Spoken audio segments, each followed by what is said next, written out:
मेरी आवाज़ ज़रूर होती है।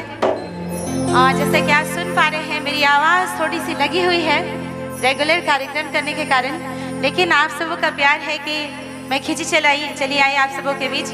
और ये मेरे बचपन का गीत है, आप सबों ने फरमाइश की है जिस गीत की, मौके शादी कराए दे एल्बम से।